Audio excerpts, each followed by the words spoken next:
Hi guys, it's Rachel Hawkinson here, and it's another episode of T Hawk's Two Cents. Today, it's about my 1 year anniversary, a little bit over a year of me opening the shop downtown.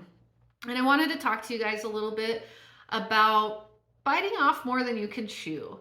When I first opened this shop, I started getting a lot of people who were coming down interested in my work, and I started getting a ton of custom orders, got really overwhelmed, and I got some projects that were really difficult. And I kind of just wanted to give you guys a couple of tips if you find yourself in the same situation where you've kind of taken on a little bit too much and you're a little bit overwhelmed. One thing that I have learned, it's really hard to say no to people, and it's really exciting when they want your work and they are interested in your work and they're excited about your work. It gets you excited, and sometimes it makes it really hard to say no to some projects. Like I was saying, I got really in over my head on custom orders to the point where I have been a year out on custom orders, and it weighs heavily on me. And so I had to figure out how to fine tune the custom order process, and that took a lot of work. And it's different for every artist how you want to do that.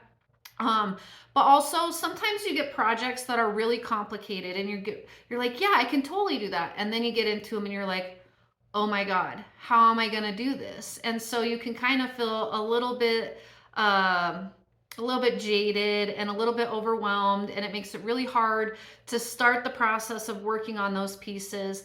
And I just want to say, you're not alone. It happens to everybody. In my line of work, I kind of have two philosophies that I work on. One is, what's the worst that could happen? And that means, man, I got the stone. If I break it, no big deal. I can replace it, whatever. I can experiment, push something really far, and if it doesn't work, it's all right. Then I have another philosophy, which is do no harm. And the do no harm means, somebody brings in this heirloom piece that was their grandma's. You can't ruin it. You have to be really careful, and you can't you can't take those same risks that you would take with a what's the worst that could happen project.